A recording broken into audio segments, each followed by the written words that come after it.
ఓం నమః శివాయ. ఓం నమో నారాయణాయ. కర్మ నివారణ నరదృష్టి నివారణ కాళభైరవాయై నమో నమః. ఓం కాళకాళాయ విద్మహే కాళాతీతాయ ధీమహి తన్నో నరదృష్టి నివారణ కాళభైరవ ప్రచోదయాతు. హరి ఓం. మా ఛానల్కి స్వాగతం.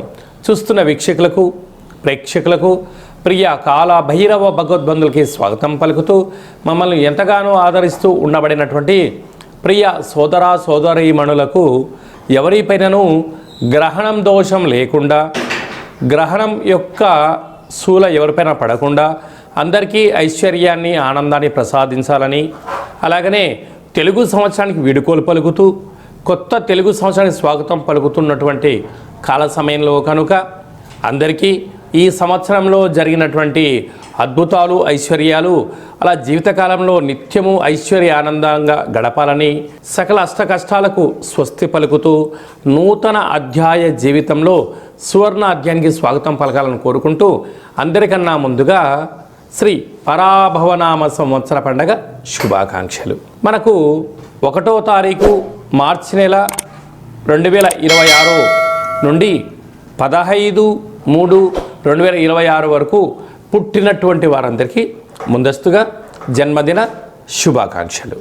గతంలో వివాహం చేసుకున్న వారికి వివాహ వార్షికోత్సవ శుభాకాంక్షలు. ద్వాదశ రాశుల్లో గ్రహ గమనాలు వీక్షింపచేద్దాం. మిథున రాశిలో దేవగురు బృహస్పతి సంచార స్థితి, సింహరాశిలో కేతు సంచార స్థితి, కుంభరాశిలో చతుర్గ్రహ సంచార స్థితి, రవి కుజ బుధ రాహు సంచార స్థితి, మీనరాశిలో శుక్రుడు మరియు శని సంచార స్థితితో ద్వాదశ రాశుల్లో గ్రహ గమనాలు ఈ విధంగా ఉన్నాయి.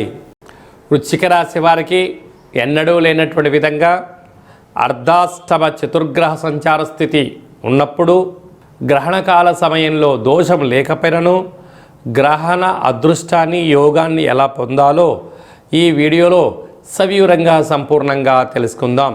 వృశ్చిక రాశిలో ఏ నక్షత్రాలు వస్తాయనగా విశాఖ నక్షత్రంలో చివరి పాదం 4వ పాదము, అనురాధ నక్షత్రంలోని 4 పాదాలు, జ్యేష్ఠ నక్షత్రంలోని 4 పాదాలు కలిపితే వృశ్చిక రాశి. రాశాధిపతి కుజ భగవానుడు. వీరికి చతుర్గ్రహ సంచార స్థితి 4వ స్థానంలో. చూడండి ఎలా ఉందో, 4 గ్రహాలు 4వ స్థానంలో. అర్ధాష్టమ అంటారు. ఆత్మకారకుడు రవి, రుణరోగ శత్రుకారకుడు కుజుడు, కుజుడు ఉండడం వల్ల కుజదోషము, అలాగనే బుద్ధికారకుడు బుధుడు, రవి బుధుడు కలిసి ఉండడం వలన బుధాదిత్య రాజయోగము, అక్కడే వాస్తు నరదృష్టికారకుడు రాహు ఉండడం వలన ప్రయాణాలు చేయవద్దు, వివాదాలకు దూరంగా ఉండండి, మౌనం, ధ్యానం, ఏకాగ్రత, సత్ప్రవర్తన, ఆరోగ్య నియమాలు పాటించడం, ఎద్దటి వారితో వినయంగా ఉండడం, ఎవరైనా చెప్తే వినే ప్రయత్నం చేయడం, వెంటనే వాటి తిరిగి సమాధానం చెప్పకుండా కొంత సమయాన్ని తీసుకోవడం మీకు అనుకూలమైన వాతావరణం కలిగించడానికి అవకాశాలు ఉన్నాయి అని చెప్పి కూడా గమనించాలి. పంచమ స్థానంలో శుక్ర భగవానుడు, శని భగవానుడు సంచారం చేయడం వలన నూతనంగా వివాహం అయిన వారికి సంతాన యోగము, పిల్లల యొక్క చదువులు, పిల్లల యొక్క అభివృద్ధి, ఉన్నతమైన స్థితిగతులు పొందబోతారు. అదే కాకుండా అష్టమంలో గురు సంచార స్థితి, వక్రగమన సంచార స్థితిలో ఉన్నప్పుడు వృత్తులలో, ఉద్యోగాలలో, వ్యాపారాలలో స్వల్పమైన ఆటంకాలు కనపడుతూ ఉంటాయి. కొందరు శత్రువులు మిమ్మల్ని ఎగతాళి చేయడం కానీ, వెటకారం చేయడం కానీ, మిమ్మల్ని సతాయించాలి కానీ అని చూస్తూ ఉంటారు. దీనివల్ల ఎప్పుడు ఉద్యోగంలో ఏమి జరుగుతుందో అన్నటువంటి పరిస్థితి ఉంటుంది. ఇది తాత్కాలికమే అని చెప్పి మీరు గమనించగలగాలి.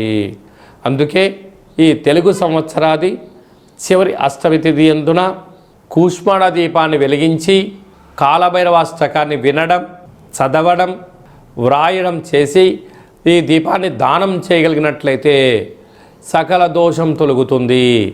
అలాగనే రాజ్యస్థానంలో కేతు సంచార స్థితి ఉన్నప్పుడు అక్కడే పుబ్బా నక్షత్రంలో చంద్రగ్రహణం కూడా జరుగుతుంది. కనుక ఈ గ్రహణకాల సమయంలో మౌనం, సత్ప్రవర్తన, దేవతారాధనగా సత్ప్రవర్తనగా మనం ఉండగలిగినట్లయితే సకల దోషాలు తొలగించుకొని రాబోయే కాలంలో బంగారు భవిష్యత్తు రోజులు ఉంటాయి.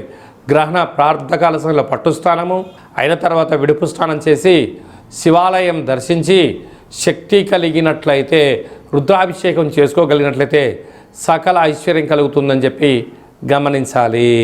మార్చి నెలలో ప్రథమార్థంలో ముఖ్యమైన పండగల గురించి క్లుప్తంగా సవివరంగా సంపూర్ణంగా తెలుసుకుందాం. మనకు 3వ తారీఖు 3వ నెల 2026వ సంవత్సరంలో మనకు చంద్రగ్రహణం జరుగుతుంది. కనుక చంద్రగ్రహణము మధ్యాహ్నము 3 గంటలకు ప్రారంభమయ్యి సాయంత్రం 7 గంటల వరకు కొనసాగుతుంది. కనుక 3 గంటల ముందరలోనే భోజనం చేయాలి. కనుక 11 గంటల లోపనే అందరూ భోజనం చేయండి. గ్రహణకాల సమయంలో వీలైనంత వరకు తినడం, వాదించడం, కోపతాపాలకు అవకాశం ఇవ్వకుండా మౌనం, ధ్యానం, ఏకాగ్రత, సత్ప్రవర్తనగా ఉండగలిగినట్లయితే గ్రహణ దోషం తొలగి రాబోయే వచ్చేటువంటి గ్రహణం వరకు ఎలాంటి ఆటంకాలు ఉండవని చెప్పి గమనించాలి. గ్రహణకాల సమయంలో నిల్వ ఉండబడిన వస్తువులను ఆ రాత్రి కానీ మరుసటి రోజు కానీ దయచేసి భుజించవద్దు. నిల్వ ఉండబడినటువంటి పదార్థాలలో దర్భను వేసి ఉంచండి. సకలమైనటువంటి గ్రహణకాల సమయంలో మంత్ర సాధన ఏదైతే చేస్తామో అద్భుతమైన ఫలితాన్ని, ఐశ్వర్యాన్ని కలిగిస్తుందని చెప్పి గమనించగలగాలి. 11వ తారీఖున పాల్గొన మాస బహుళ అష్టమి అంటే ఈ తెలుగు సంవత్సరాదిలో చివరి అష్టమి. కనుక ఈ సంవత్సరంలో జరిగినటువంటి అష్ట కష్టాలను తొలగించుకొని రాబోయేటువంటి శ్రీ పరాభవనామ సంవత్సరానికి స్వాగతం పలుకుతున్న కాల సమయంలో ఇంటిలో శుద్ధి పెట్టుకొని నింబకుస్మ దీపాన్ని కానీ, నారికేల దీపాన్ని కానీ, అలా కుష్మాండ దీపాన్ని కానీ పెట్టి కాళ్ళ భైరవ స్వామి యొక్క స్మరణ, ధ్యానము చేయగలిగినట్లయితే సకల అష్ట కష్టాలు తొలగిపోయి ఈ సంవత్సరంలో మనపైన ప్రసరించినటువంటి నరదృష్టి, శత్రు ప్రభావాలు అన్నీ తొలగిపోతాయని చెప్పి గమనించాలి. అలా కుదరలేనటువంటి వారు ఈ కింది నెంబర్ సంప్రదించినట్లయితే మన యొక్క దేవాలయంలో నిత్యము కాళ్ళభైరవ హోమ కార్యక్రమాలను ఆచరింపచేయడం జరుగుతుంది. కనుక అందరికీ వీడియో కాల్ ద్వారా చూపించి మీ గోత్రనామములతో కాళ్ళభైరవ పూజ హోమ కార్యక్రమం చేయించి ప్రసాదంను మీకు పంపించడం జరుగుతుందని చెప్పి కూడా గమనించాలి. అలాగనే మీ వ్యక్తిగత జాతకం తెలుసుకోవాలనుకుంటున్నారా? మీ పేరు, పుట్టినటువంటి తేదీ, నెల, సంవత్సరం, పుట్టిన సమయాన్ని వ్రాసి మీరు పంపించగలిగినట్లయితే 100 సంవత్సరముల జాతకాన్ని సవివరంగా సంపూర్ణంగా వ్రాసి మీకు వాట్సాప్ ద్వారా పంపించి మీరు పుట్టినప్పుడు గ్రహ గమనాలు ఎలా ఉన్నాయి, ప్రస్తుతం ఎలా ఉంటున్నాయి, రాబోయే కాలంలో ఎలా ఉండబోతున్నాయో సవివరంగా సంపూర్ణంగా తెలియజేయడం జరుగుతుందని చెప్పి గమనించాలి. చాలామందికి పుట్టినటువంటి కాల సమయంలో డేటా బర్త్లో లేనటువంటి వారికి మీ పేరు యొక్క మొదటి అక్షరాన్ని అనుసరిస్తూ రాశిని తెలియచేస్తూ రాశి యొక్క స్థితిగతులను వివరిస్తూ రమణ శాస్త్రం ద్వారా అనగా గవళ ద్వారా భూత, భవిష్యత్, వర్తమానాన్ని తెలియచేయడం జరుగుతుంది. రమణ శాస్త్రం ద్వారా కాళభైరవ ఉపాసన చేత సంపూర్ణమైనటువంటి విషయ పరిజ్ఞానం చేత మనము జీవితాన్ని తెలుసుకుందాం. జాతకంలో ఉండబడినటువంటి ఆటంకాలను తొలగించుకుందాం. జాతకంలో ఉండబడిన యోగాన్ని తెలుసుకుందాం. ఆనందకరమైన జీవితాన్ని పొందుదాం అనేటువంటి చిన్న విన్నపం. కనుక ఈ కింది నెంబర్ సంప్రదించి అపాయింట్మెంట్ తీసుకొని సంప్రదించగలరు.